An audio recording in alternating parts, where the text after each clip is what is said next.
Another video.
All right, ladies and gentlemen, my bad for the difficulties, but please welcome Anshaw from 49ermedia. What is up, man? Good to see you on the show. Where can everybody find you on social media platform?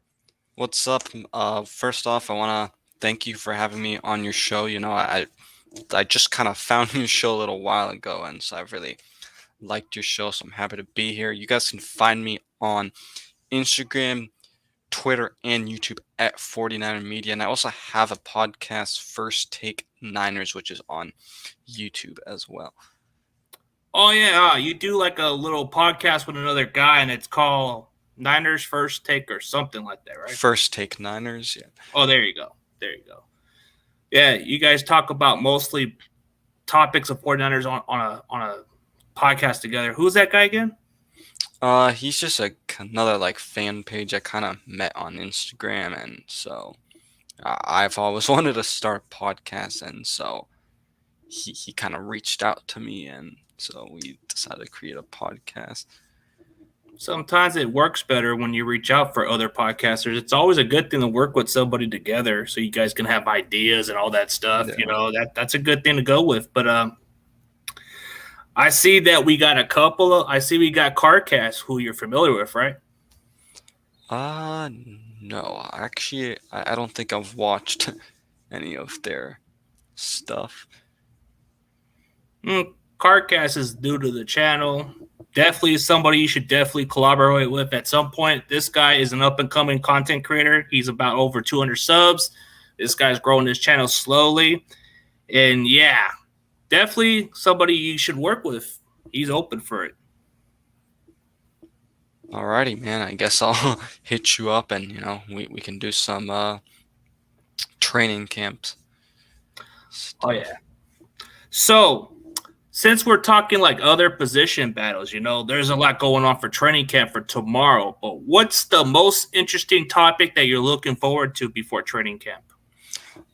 So I mean, the battle, I guess I'm kind of looking forward to the most is definitely the D line and cornerback room, in my opinion, because the D line is so stacked. It's like I did these position kind of breakdowns on my channel, and so like it's so hard for me to know who's going to get, cut. There's gonna be guys who should obviously make this team, but it's just the D line is so deep that guys are not going to be able to make this team.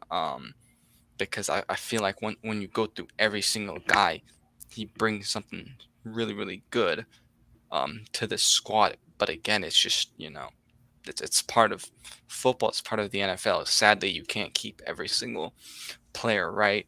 And then cornerback, I mean, I think this has been the best cornerback room I've seen when when I've became a Niners fan, just because I'm a little young.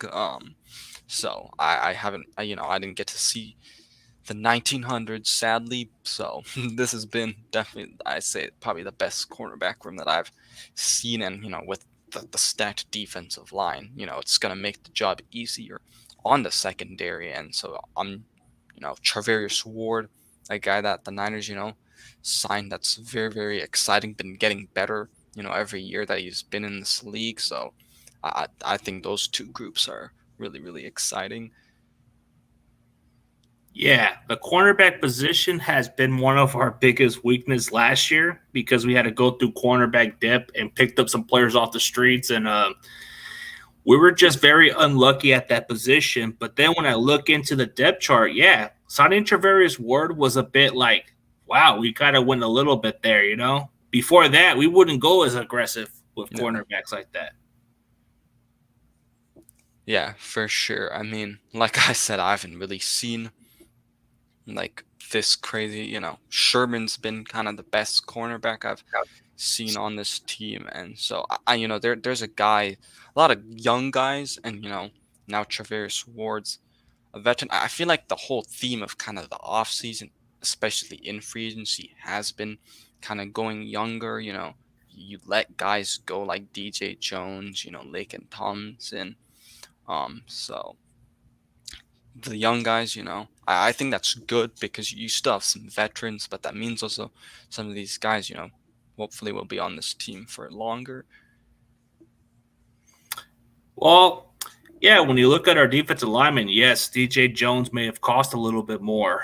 But when you look into the Niners depth chart, they've got a lot of guys who can make up for that spot because despite injuries from this defensive line, I feel like we got the guys who can step in and produce. Like, for example, Kevin Givens, if given the opportunity to be much of a full-time role player, this guy can ball out. Then you got there are some other guys. A healthy Maurice Hurst Jr. could be intriguing. Yeah, I mean, I'm really excited to see Mo Hurst this, training camp and preseason, just because, he was a guy we all were excited about last year, but he didn't play really at all during the regular season.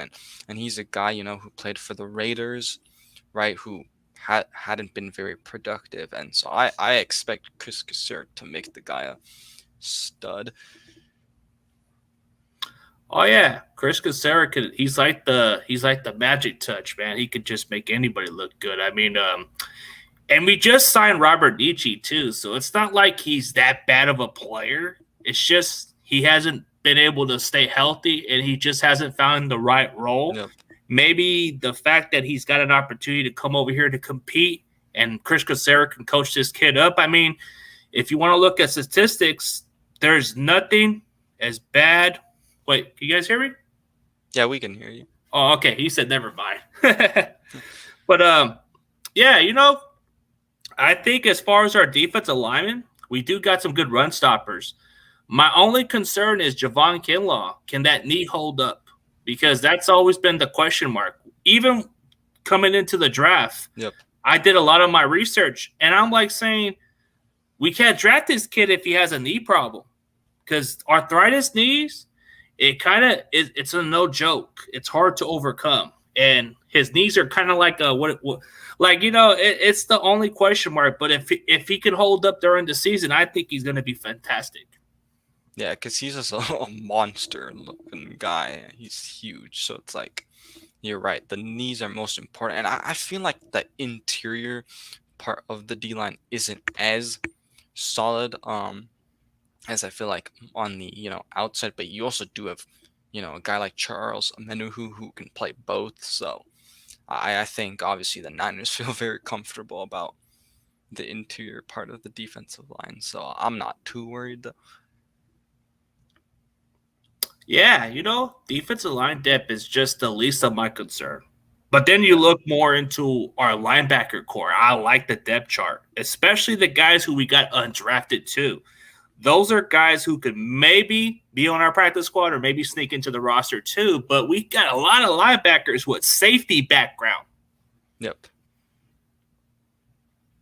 Yeah, I mean, we have obviously the three-headed monster, two really good special teams guys, and then like you said, the one guy I feel like are really intriguing out of that UDFA class is Jeremiah Jamel, or known as the General. I feel like the Niners could obviously he has some flaws, but I definitely see the Niners being able to mold him, and I hope he's on the practice squad. Oh yeah. He's going to probably be that one linebacker that if he gets cut, he might not make the practice squad. He might just go to another team that desperately needs a linebacker of his caliber. I mean, there is a couple of linebackers that we just picked up undrafted, and one of them runs a 4.45. Yeah. I think it's the one from like the one you're talking about, the General, or the guy from San Diego State. Okay, yeah. Yeah, the thing is, something kind of about this undrafted, pool is who even is going to be able to actually, stay on the practice squad, because I feel like, obviously if you cut this one guy, like if you cut Jamel, because of the whole pandemic, right? Guys came back, and so the draft was just so deep. So that's all you had, it's like, damn, this guy went undrafted, and so other teams I feel like will be more intrigued, about, teams that at least, aren't as, like not even in the playoff hunt, maybe, like a Texans, for example, or, a Jaguars, for example. So it's definitely going to be intriguing and interesting to see who can actually make the practice squad. Yeah, it's intriguing because usually the guys we keep on our practice squad, they get developed, and the following year they have a good chance to make the roster if they're developed the proper way. But like speaking of undrafted, there's like at least one player who definitely had a 3rd to 5th round grade, and he goes all the way undrafted. He was like at least a top 3 center in the draft. We get this kid, Donovan West. Like, what was the reaction when you found out this kid was not even drafted and comes to us? I kind of had in the back of my head, I was like, he's probably gonna sign with the Niners if he goes undrafted. Yeah, I was kind of shocked because I was like, we didn't even draft a center in the draft at all. But again, I think it was just because, like I kind of mentioned, just the depth and the of this draft class. It was just so deep that guys you thought were gonna be drafted just didn't go drafted. Now he obviously has some flaws, but I definitely, assuming he can stay on the practice squad, I think he'll learn the ropes and courses from Jake Brendel, and then I think he can hopefully be the guy of the future. Yeah, like if you look at the way we develop our players, like you just said, like I don't know about Donovan West, but when you get this guy to be like I think he's guaranteed $100,000 guarantee. Yeah, he's the highest money guaranteed out of the whole undrafted pool for the Niners. I really do think that's the difference, but I think we're invested in maybe having him on our roster. But if we put him on the practice squad, that's going to be hard for us to even get him, because there's going to probably be a team that definitely needs a center at some point, and they might consider just promoting him within the active roster. But on the bright side, for the long term, I think Donovan West would benefit better with us because he just needs one more year to learn this offense, how we run. And then when his time is up, this guy's going to be ready to go, dude. Like Jake Brendel, for example, he's been around this team for a little bit, even though he's been cut here and there. But he has a good chemistry with Trey Lance and and Kyle Shanahan. If he didn't like him, he wouldn't have kept him around as much, Yeah, exactly. And then, most of our offensive linemen, it's always It's when Shanahan looks at offensive linemen, he wants some guys with experience. He doesn't want to just throw in a rookie just like Yep. that. You have to be really good. Yeah, exactly. I mean, he doesn't just do that with the offensive line. I feel like we kind of see that a lot because even not that many of the rookies, played last year. Oh yeah. It's hard for us to do that because if you look at Aaron Banks, yeah, we drafted him pretty high, but he didn't look ready. So we Exactly. redshirted this kid. Yeah, because you don't want to just put a guy out there and like, what if he's so bad and he ends up getting hurt? Like, he wasn't really the mold, I'd say, of like the Kyle Shanahan type offensive line. So they made him shed some weight, get form up into like the typical Kyle Shanahan offensive line, and now we just have to go see it out on the field. How does he look? Oh yeah, like the way you just said it. In the previous years, Shanahan didn't like those big, fat linemen, but now he's making some exceptional because Aaron Banks is like a 330-pound guard, and Yeah. in Shanahan's offense, you have to be a little lighter. You have to be very athletic to move, Yep. and yeah, Aaron Banks shed some weight, but he bulked up some muscles. If you've noticed the difference. Yeah, because like the thing is, especially with the outside zone, like you gotta be able to move real fast. And I think the Niners are probably going to kind of change up the running game a little bit, just because if you look at the running backs, that they've drafted, I feel like they are gonna go more inside and pound, pound, pound, pound with Trey Sermon, TDP. Oh yeah. So when you look at the running back, have you noticed that we don't have a lot of those speedy backs as much now? Yep. Yeah, because even like Jordan Mason, the undrafted uh, guy from Georgia Tech, like he's more of that pound kind of guy too. So definitely, Oh yeah. The only speedy back we have is Elijah Mitchell, and he's just like the only one. But I mean, you can say Jermichael Hasty's another one, but yeah. the rest of them are pretty much all power backs, if you notice Mhm. that. Yeah. Oh, here's a good question. I guess he's asking if you're from the Midwest. I'm from California. Ah, see, Tommy, got it all mixed up. But when you look at the offensive lineman, oh, we forgot to mention this other guy, Jason Paul. Now, that one's the most intriguing offensive lineman I've ever had the chance to interview. This guy, he can play fullback. Dude, he can even play anywhere in the offensive lineman, except tackle, because you got to be a little taller. But this Yeah, dude he's is more of a very athletic. interior. Yeah. Yeah, I mean, he's just a crazy athlete. Like, I'm hoping he somehow makes this roster.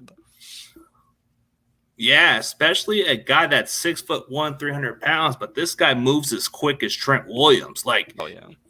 But then there's another guy I had the opportunity to interview, and he came into the fourth round to us, Yep. Spencer Burford. This Yep. guy, he has the ability to play guard and tackle at the next level, which he's done it in college. So he's Yep. got the fit of what Shanahan wants in his offensive lineman. The more I watch a lot of Spencer Burford, the more I'm just intrigued by this kid. And I'm just kind of smiling in a way. I'm like, hey, I had the opportunity to get this guy on my show. Yeah, I mean, I'm actually really, really excited for like Zakel and Burford. Like when we drafted these guys, I was like, I didn't even hear about these guys when I was like scouting players during the draft. I was like, and then right when they kind of they show like some of the highlights, and I was like, damn, these guys are like Trent Williams. They can maul the defenders. Oh, yeah. If you see like his highlight tapes, which I have one of his highlight videos, dude, like he had like a game against UTEP where he just pushed this off this D line like it was nothing, and he did it like twice in one play. Yeah, yeah. I think the big concern I guess I have kind of for Zakel and Burford, right? They didn't go to super big schools, so the competition wasn't as you know high up there. But I definitely think that they'll be fine. And They just need to develop. And, they have a guy like Trent Williams that they can, rely on. So, Yeah, small colleges may be the question mark for most prospects, but I think it doesn't matter where you go to as long as yeah, you can translate it into the NFL exactly. level. Yeah. I mean, people are still questioning Trey Lance. He came from North Dakota State. They're talking about he's got 17 career starts in college and he's only had 2.5 games played, like sample size. And Yeah. it's still kind of like a narrative because he comes from a small college. They're calling this guy the high school quarterback in the NFL because there's not much film. Exactly. And dude, that's the only question mark that most people look at because if you play at a bigger competition like Alabama, nobody's going to question that because they're going to say, oh, he played at the biggest conference in the conference. Exactly. I mean, a lot of people expected us to get Mac Jones the previous year, and we just didn't want to get him. I just thought it was stupid. Like, why would we want to get another guy that's like another Jimmy Garoppolo? Yeah, You I put mean, him in a perfect system, he succeeds. I think the Niners were kind of planning that though, because they wanted people to see. That's why I think, if you remember, right, the pro day, they went to Alabama. Obviously they did also later on go to Trey Lance's, but I think the Niners just wanted it to be like that. They wanted everyone to think, oh, everybody thought, oh, this is Kyle Shanahan's typical, type of quarterback because he's, infatuated with Kirk Cousins, but they were wrong.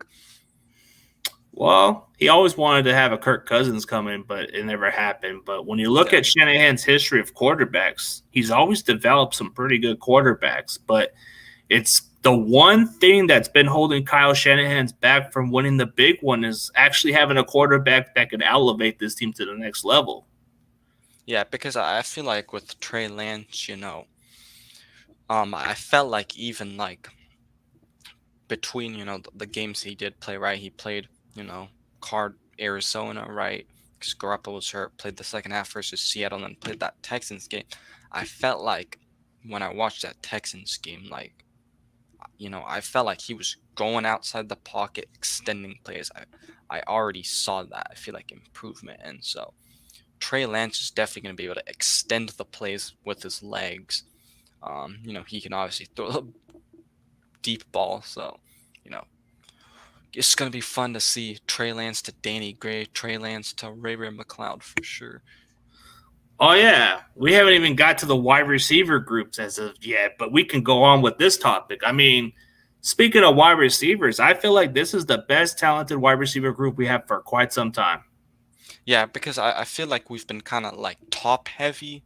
We have one or two guys that are really, really good. And then if one of them goes down, then it's like, it's definitely concerning. But this year I definitely think that I feel like the depth overall, like maybe beside the offensive line, I feel pretty good about the depth of this team, I think, across the board. Well, as far as like offensive line depth, the only question mark I have with the offensive lineman, because I'm very critical with this position, is because I played it before, and it comes down to the center position. It's the most important position, in my opinion, because it kind of depends on how they gel as a team. Yeah. And I'm hoping that Jake Brendel steps in and does a really good job, because if it doesn't play out exactly the way it was with Mac, then I can see the offensive lineman dip down a little bit. But it probably won't affect much on Trey. But I'm more concerned about how is this interior line going to gel, because I don't have no questions with Trent Williams. He does a great job. Oh yeah. Aaron Banks is the only question mark for me. Just because you toned up some muscles doesn't mean squat. You still got to play it on the field. Alex Mack retiring was kind of like I had a feeling it was going to happen. It's just some people were hoping he would come back. But then you look at the other offensive linemen. Yeah, Daniel Brunskill, he's kind of been around the team, knows the system, but it's kind of like what can you do to improve, man? I feel like there's games he looks terrible, but against the Rams, he looks like an all-pro against Aaron Donald. He looks like a Hall of Famer when he plays with the Rams for some reason, and then it's like, man, imagine if he could just do that the entire, like, obviously players are gonna have, a bad game, but I mean, just imagine if he was like that most games. Oh, here's a very good question, Ansel. Which rookie coming in do you think will be the best? That's a very tough one. I'm gonna go with TDP because I feel like he's the most likely to get reps because I personally think it's gonna be going back to that rotation with the running back. So I think Ty Davis Price is gonna have most of the playing time. I feel like out of any of the rookies. Ooh, intriguing option. I might disagree on this one because it depends on Trey Sermon because I think when you drafted it because you wanted to make sure that Debo doesn't get a lot of the carries also. So you drafted Ty Davis Price to be your durable back. So that's a good option. You might be right on that one. But here's where I might go with this rookie. I feel like when we get this rookie, I feel like Danny Gray is going to make an impact as a deep receiver. He's going to probably make some plays here and there, but I still think Juwan Jennings is going to be a factor. But I feel like when you have Danny Gray as their top deep receiver with the top speed, he's going to make it easy for Trey Lance. Yeah, just in my opinion, like, I obviously Danny Gray has the speed, and I'm really, I was so happy we drafted him. It's just, I don't know how much of that playing time he's really going to get because I feel like Drake Jackson with rotation. Because I feel like thinking back to Kyle Shanahan and just how he kind of goes with the receivers, I feel like you really have to show out, for you to be able to play, So I might have to go by the reps, like you said. So Drake Jackson's a no-brainer. You get this kid in the second round. I think he's going to be a rotational guy, and he's going to get some sacks. So I think his role would increase more. Ty Davis Price, in your opinion, is probably going to have the second most opportunities to get a chance because of the fact that our running backs get injured. So I would agree on that part.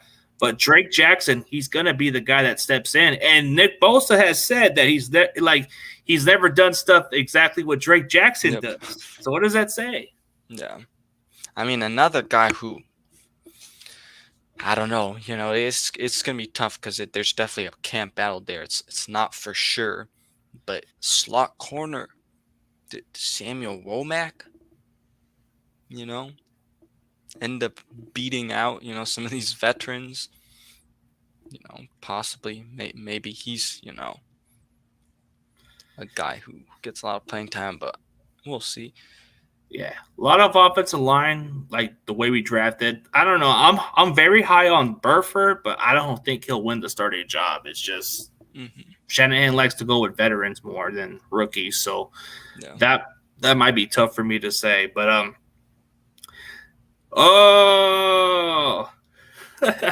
Tommy, I thought you were a USC fan. I like Tommy. You gotta love this guy. He's got some good energy. He's just a funny dude. But let's see. When we look at the rookies in depth chart, man, I feel like you said, Samuel Womack could compete for that slot corner spot, but it's not guaranteed because you got other guys that's kind of in the way. We got a couple of guys who are going to push for that slot spot, and the clear guy that's actually ahead is what's his name? We have him, but he's still like our slot listed right now. Darqueze Dennard? Yeah, Darqueze Dennard. There you go. Yeah, I mean, even in OTAs, he was getting like the first team reps too, so he's definitely, probably, like right now, I feel like, there's a few guys at positions, that we're kind of unsure about, but, we have to see what the pad's on, something can definitely change, so. Yeah, Darqueze Dennard's been around the league for a while. That's kind of like, you expect much from a veteran like him to do that. But then you look at our other slot corners. We got Diamador Lenore, who's in the mix also. And then you got Womack. And then the rest of it goes from here. We got some other guys in, but then when you look at the next cornerback we drafted very late, there are some upsides with this Tyreek Castro Fields. There's potential. Like Scott McLuhan said this was the best draft pick by the 49ers. And he said that this cornerback, Tyreek Castro Fields, reminds him of Shante Spencer if you're not too familiar with this kid. Yeah, I mean, I even saw like they had him as a 4th-round created guy, and you can get him in the 6th round. Like the thing about him is he has all the tools. He's lengthy, he's physical, he's fast. You know, he's gotten some turnovers also when he was in Penn State. It's just he kind of gotta put it all together, and so I think he's gonna be. I see him kind of as like an Ambry Thomas. Like he's gonna be a depth guy, and just as the season goes on, just keep developing him. I don't, knocking on wood, these corners can stay healthy, and hopefully, we won't have to go to him. But yeah, like it's just our cornerbacks can't stay healthy, and we don't get the right players. We just get the players off the streets last year. So I don't want to have that happen again, but you never know how this team is. I mean, we're always decimated with injuries, and those are like the excuses we got to stop coming up with. I mean, we make up with the running back depth now. There's no excuses. The receiver depth should be a lot better. I mean, our tight end group should be a lot better because we added a couple of tight ends out to the draft. Yeah. I mean, I think also, like I mentioned, I think that's why the running backs, like, it definitely should be a, like, rotation that way, hopefully they stay more healthy and we can go through a full season. Because even Mitchell, even though he played, majority of the games, yeah, he did end up getting banged up. Yeah. Oh, to answer this guy's question, Tommy, dude, it's probably going to take months now, bro, because I'm still suspended. I still had to clean up a couple of my stuff, and stuff will get back to normal, but not at the moment. But, yeah, depth chart-wise, I feel like this team, it should be able to make up for this. But the only question mark that everybody's concerned about is how are we going to go from a transition from Jimmy to Trey? Because everybody says – without Jimmy, we've been 8-27. So that's the only concerning factor. See, I just think like Trey Lance, he just needs to. As long as he can do basically what Jimmy Garoppolo does, we're gonna be fine. Like the thing is, also I expect the obviously the ball to go. It ain't gonna be screen passes all game now. Like just Trey Lance is going to. Even though, it's his first, I'd say, yeah, basically his rookie season, right? Like, there's just so many more elements. It's not as one-dimensional with Trey Lance, like, no matter how, I feel like how he kind of plays. Because you're still given that threat, to other teams. Like, the teams have to now play coverage a lot deeper, before with the Garoppolo. Teams would bring their corners, their safeties a little closer to the line of scrimmage. But with Trey Lance, you're not going to be able to do that.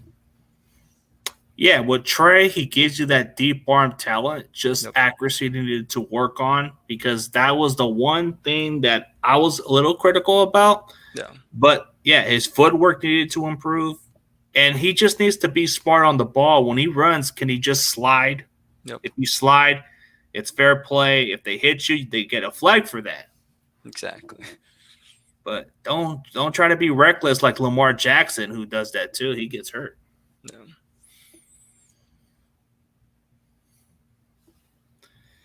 So when you look at the way this team is built for, I mean, I feel like Shanahan just brings a lot of great characters and a lot of players who can contribute from right off the bat. Yeah, I mean, obviously you have some guys you've drafted over the past few years who are now just superstars. And then you just, brought in like again, the secondary, I think, it's definitely going to be so much better. So just imagine what this defense, could look like in second year of D'Amico Ryans. And, he's going to have a much better secondary too. Yeah, if you notice our secondaries, we don't even draft as high with our cornerbacks at all. The one we drafted very high was Ambry Thomas last year, and that was like the 101st pick. So it's like third round. We haven't valued cornerbacks since 2004 when we drafted Sean Tate Spencer in the second round, and we haven't drafted a first round corner since Mike Rump. So it's like I don't know why we don't go that route, but we like to get them in free agency or something like that, or we develop them when they're undrafted. So it's like you look at Emmanuel Mosley. He was undrafted coming out of Tennessee. We developed this guy. It took him a year or two to develop, and he became a solid contributor.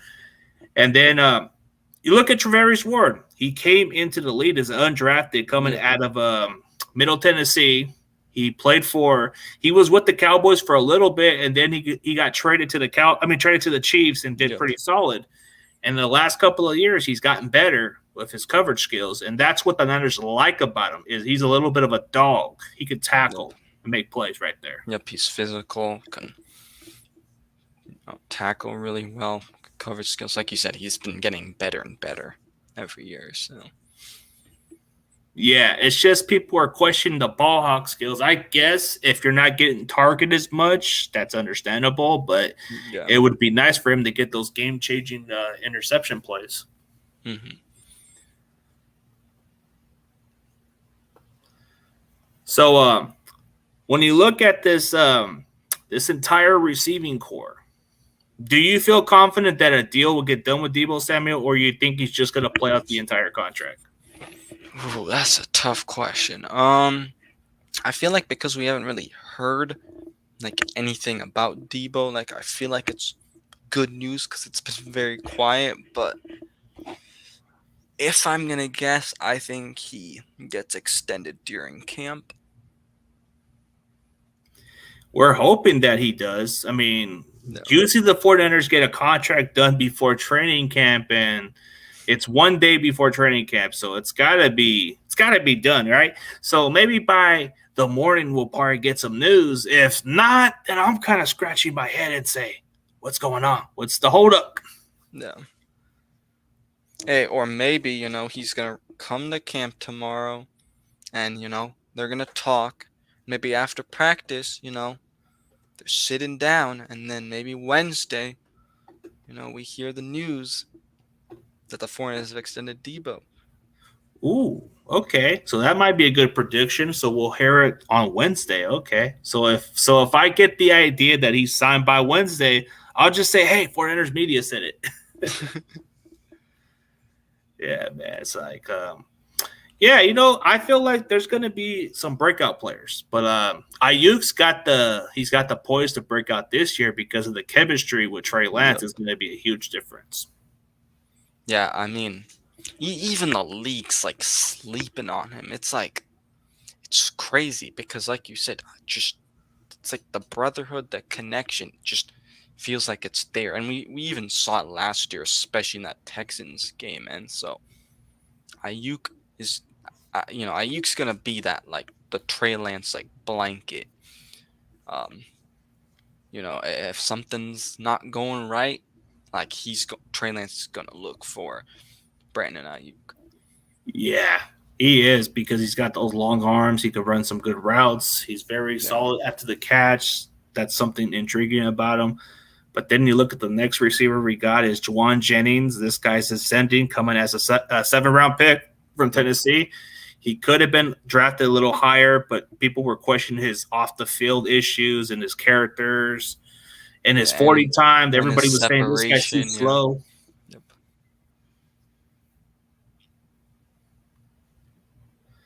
I was like saying everybody was questioning his speed and his little maturity, and we got him in the 7th round. This was like a low risk, high reward type move. Yep. Yeah, I mean, he's become a red zone threat. He really reminds me of Kendrick Bourne. But yeah, I mean, we're probably gonna see Ray McLeod also get some, playing time for sure, just because the deal is not like it's not that small. Like he's gonna play special teams, but I for sure, you can even use him kind of like Deebo. We did last year. Like you can even use him with the jet sweeps. Same thing with Danny Gray too, though. But yeah, we'll see.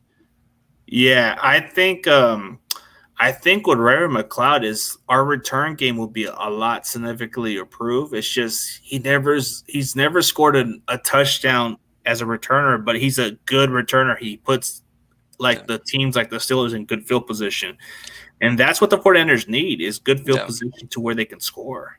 Yeah, exactly. Like, I'm not worried, and I don't really care as much about if you get touchdowns if you're a return man. I care more about, are you able to get a good return and, put your team in a good field position? Are you a guy who doesn't fumble?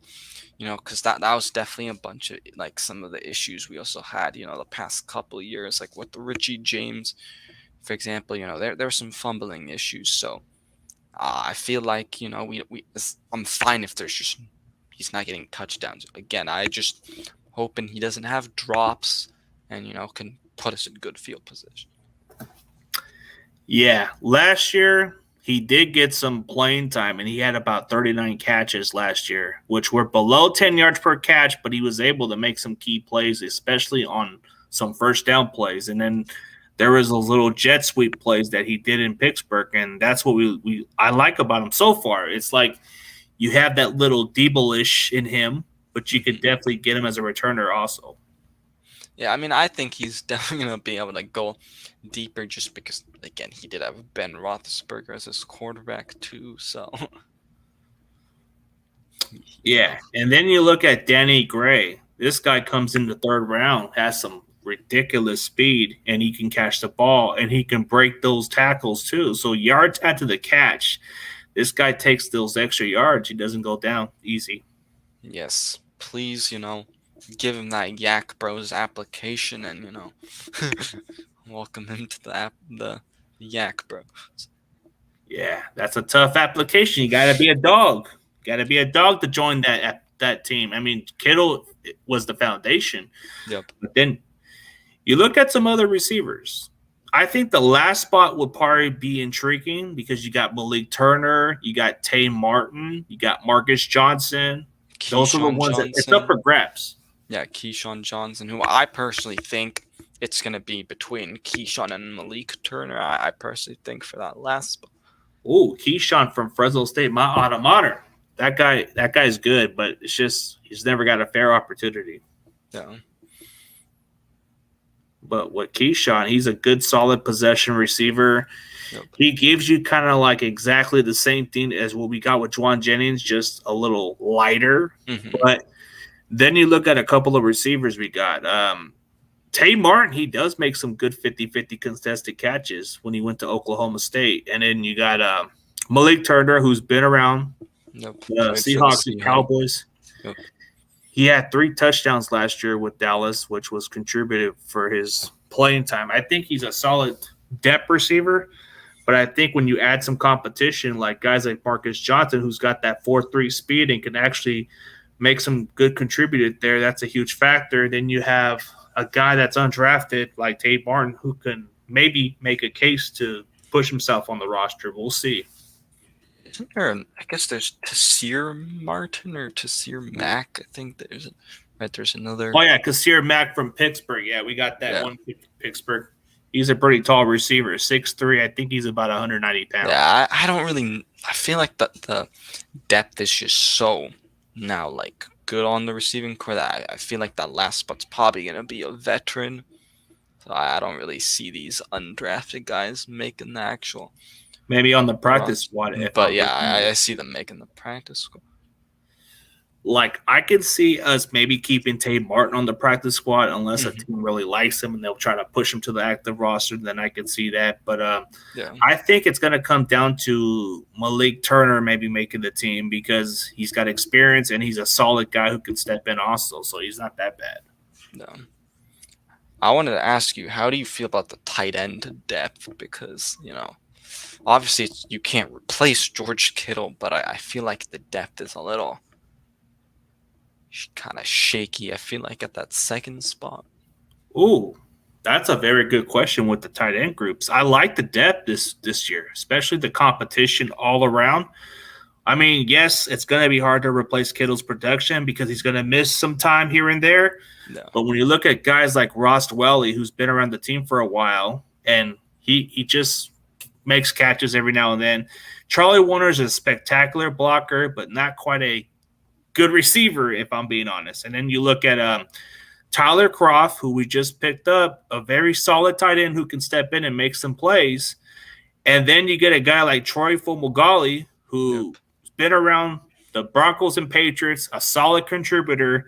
Maybe he makes a case for the roster. Then you got this guy, Jordan Matthews, who's converted from wide receiver to tight end. He's got the upside to maybe be a Darren Waller 2.0 because he's got that speed.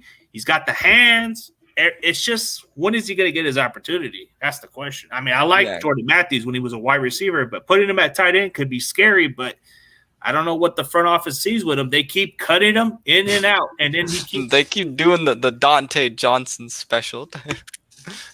I don't get it. And it's not like he was the worst player.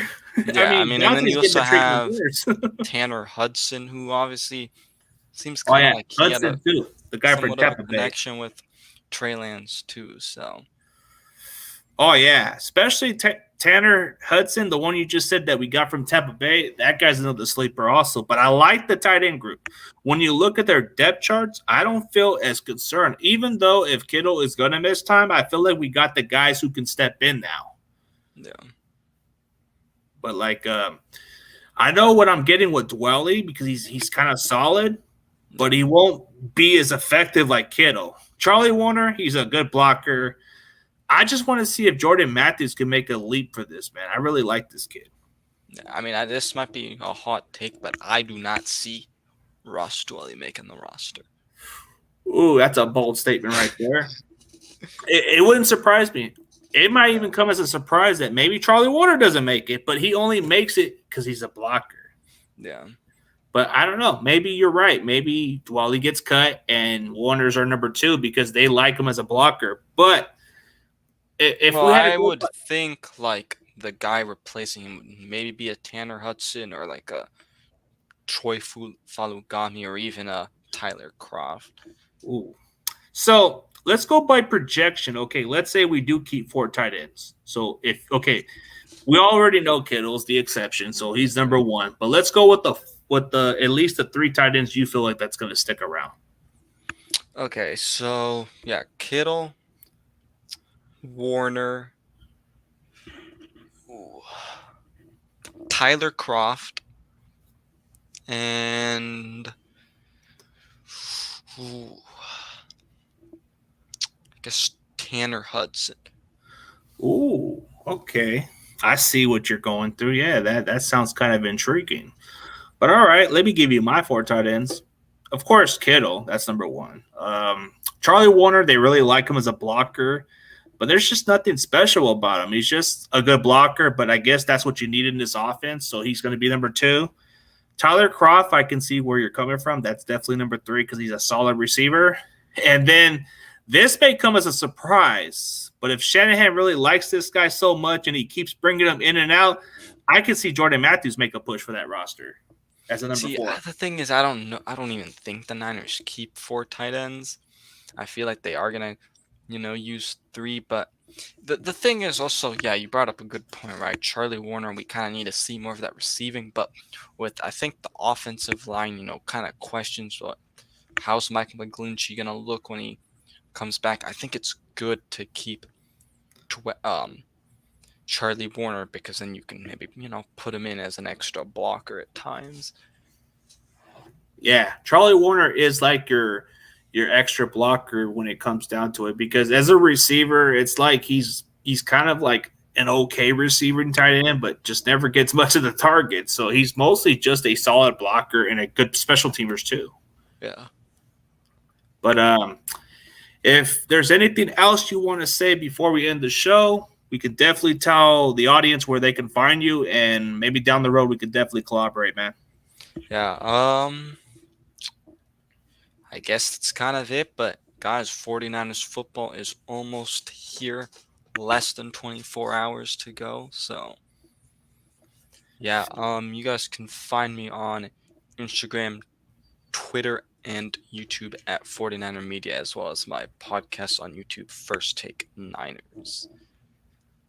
Okay, guys. I want to definitely share that channel on the community tab. If you guys want to check out 49ers Media Anshul, he's got a solid content and he works with a fellow content creator with another podcast he just said.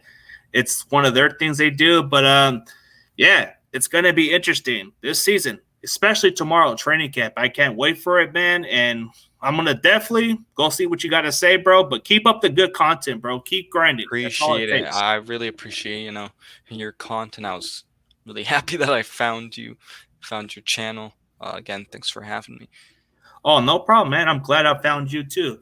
And for anybody in the 49ers community, man, give this kid a subscribe, or anybody that's another fan, go check out his channel. But as always, Appreciate it.